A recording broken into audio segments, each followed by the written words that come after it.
It's the Phoenix, Arizona weather discussion. This is for Monday, the 4th of November. I'm Michael Groff. Dry conditions, temperatures actually below average for the week ahead. We may see afternoon highs creeping back towards seasonal averages by this weekend, but all the while, the weather pattern remains rather tranquil around here. No rain chances to speak of, at least for a while.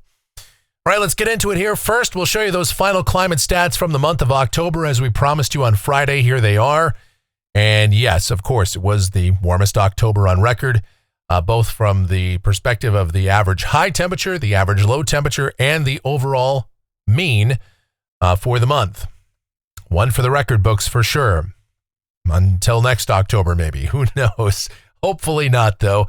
Of course, it was among the driest on record, naturally, with just a trace of rain in the bucket. There you see all those daily temperature records that were tied or broken during the month. And that's quite a long list. All right, looking at the almanac from yesterday, your Sunday, it was beautiful, 73 degrees, the afternoon high. That's 9 degrees below the daily average of 82.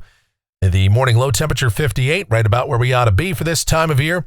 A trace of rain officially at Sky Harbor yesterday, but there were many spots that actually saw measurable rain. Here at Studio B on Saturday night, we picked up about 1/4 of an inch of rain, and some spots did see some locally heavy downpours, even some small hail. Now, not everybody got wet, though, and most importantly, the official rain gauge at Sky Harbor, which is always unfortunate.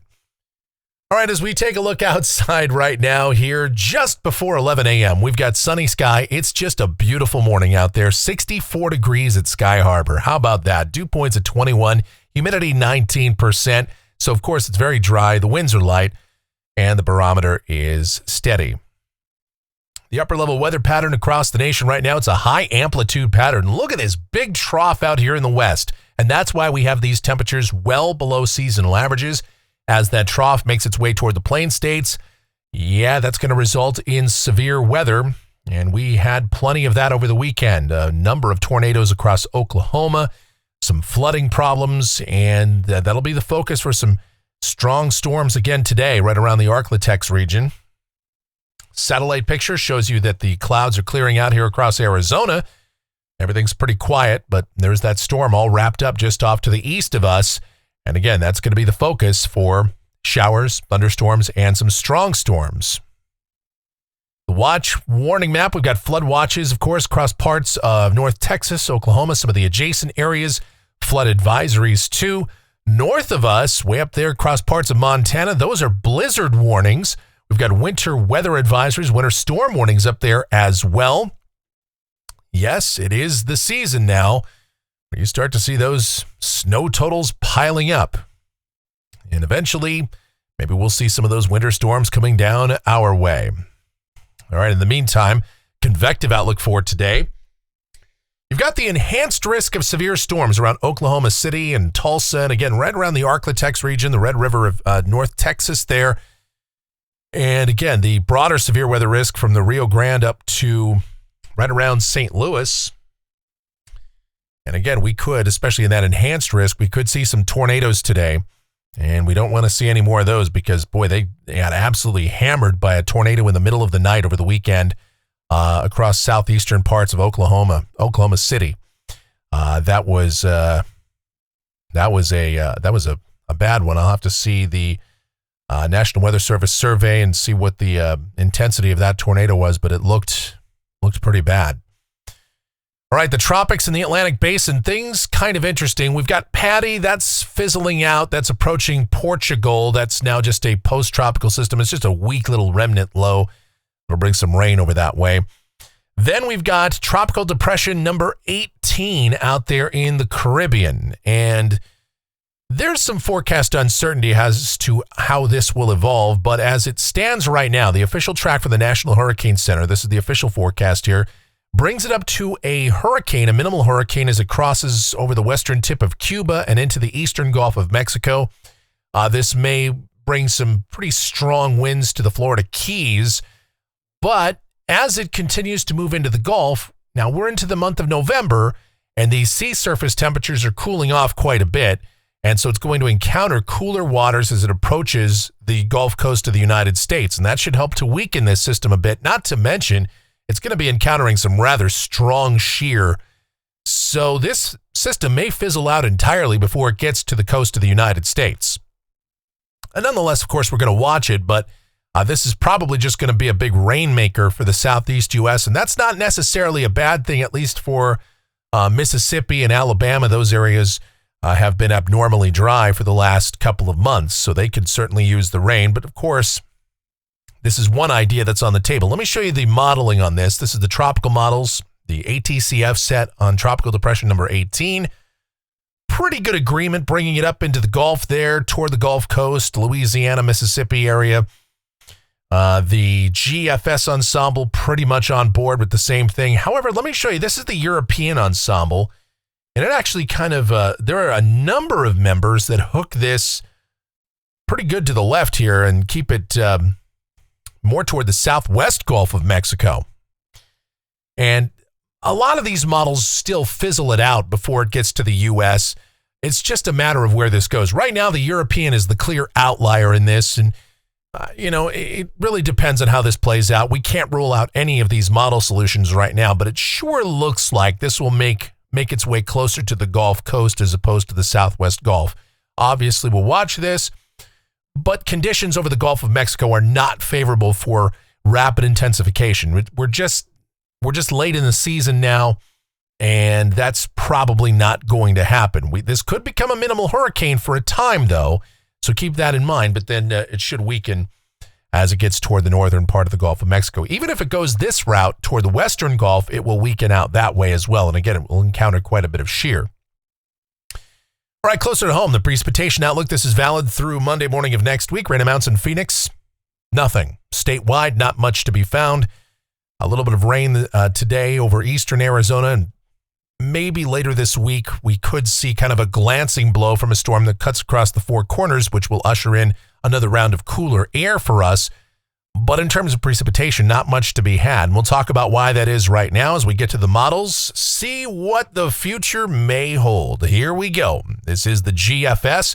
It is the 12Z run. It's valid at 5 o'clock this afternoon. There's our big trough coming into the southern plain states.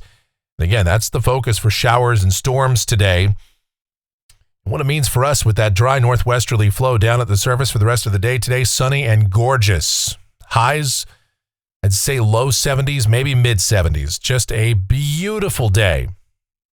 Tonight, clear, crisp.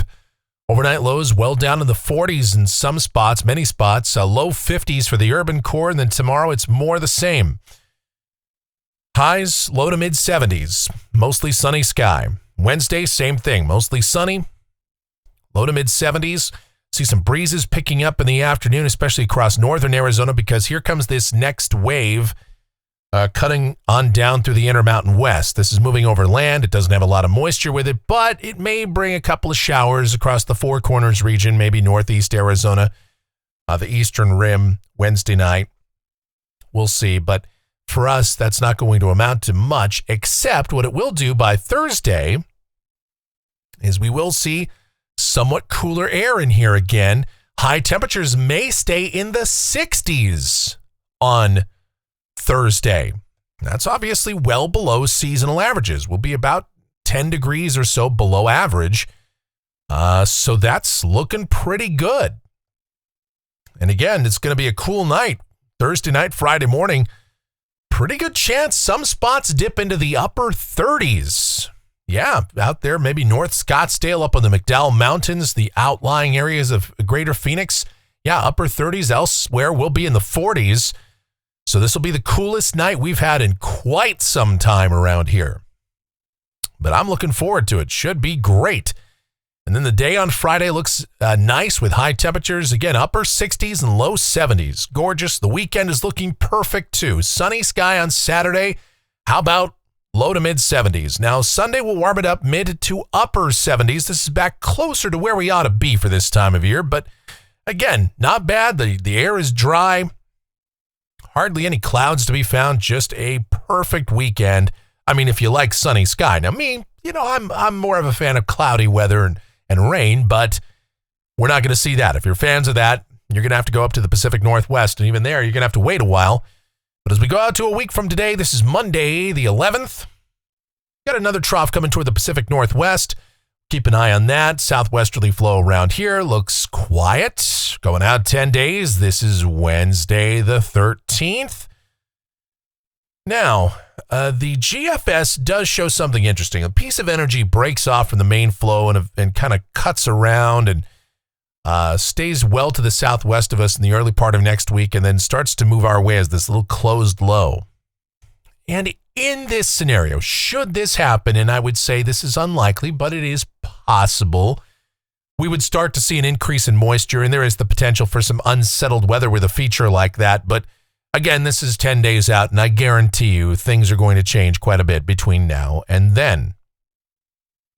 Looking at rainfall for Phoenix off the GFS ensemble, you can pretty much forget about it. Not much to be had over the next 2 weeks. This goes out through the 18th of the month. Same story for the European ensemble. Not much to be had here. Obviously, the control member over here on the GFS is up there toward 1/3 of an inch, and the European, again, very dry. So we're not really expecting much in terms of meaningful rainfall anytime soon. Temperatures off the national blend of models, gorgeous. We might be up toward 80 degrees. At some point, we might even sneak into the low 80s on a day or two. But overall, highs will be anywhere from the upper 60s to the mid 70s on most days. Overnight lows, 40s and 50s. The cooler pockets on a couple of these mornings may sneak down into the upper 30s. It is just typical fall weather around here. And after the last several months we've had, hey, we'll take it.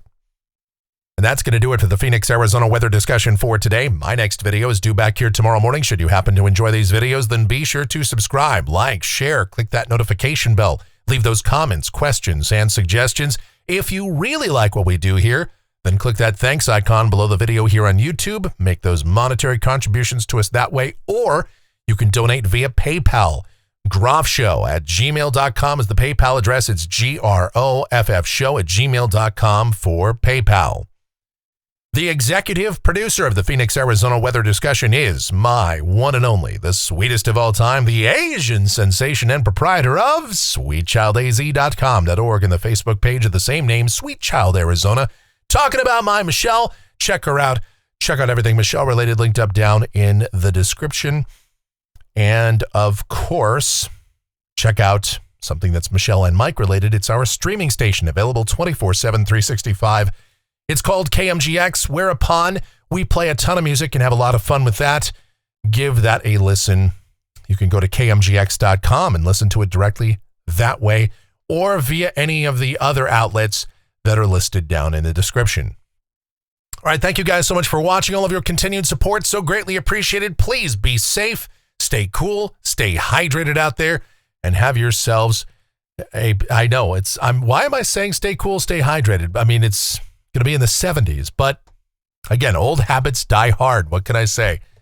Still want you to drink plenty of water, though. Even if you are out and about, still a good idea, even if it is only in the 70s.